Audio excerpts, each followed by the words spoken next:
भारत, चीन, पाकिस्तान, श्रीलंका, बांगलादेश, मालदीव आणि नेपाळ यांच्यातील संघर्षाचं कारण काय आहे हे पाहिलं तर एकच गोष्ट समान आहे, ती म्हणजे भिन्न संस्कृती। भारताची संस्कृती ही गंगा यमुनेच्या खोऱ्यातील आहे, परंतु संपूर्ण जगात त्याची ओळख हिंदू राष्ट्राची आहे।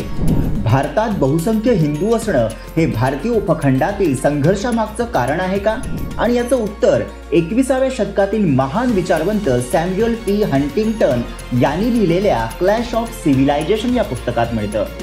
यात सॅम्युअल पी हंटिंग्टन यांनी लिहिले की तिसरं महायुद्ध होणार नाही तर जगभरातील संस्कृतींमध्ये संघर्ष होईल। त्यांचं हे म्हणणं भारतासाठी तंतोतंत लागू पडतं। शेजारील राष्ट्रांमध्ये भारत विरोधी भावना तीव्र आहे।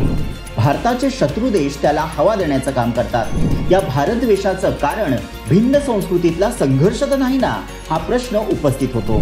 आणि मग गजवाये हिंदचा यांचा सिद्धांत बरोबर आहे का? जसं मूर्तीपूजा करणाऱ्यांना काफिर म्हणणं आणि त्याच काफिरांच्या जमिनीला अपवित्र म्हणणं, त्यांच्या जमिनीवर ताबा मिळवण्याचं स्वप्न पाहणं, हा भिन्न संस्कृतीचा संघर्ष तर नाही ना।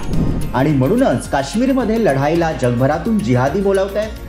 धर्माच्या नावावर पाकिस्तान भारताच्या विरोधात आहे आणि भिन्न संस्कृतीमुळे चीन भारताच्या विरोधात आहे। त्यामुळे जगभरातील भारत विरोधाचं सर्वात मोठं कारण हे हिंदू राष्ट्र अशी भारताची ओळख आहे का, असा सवाल हा भारतीयांच्या मनात येतोय।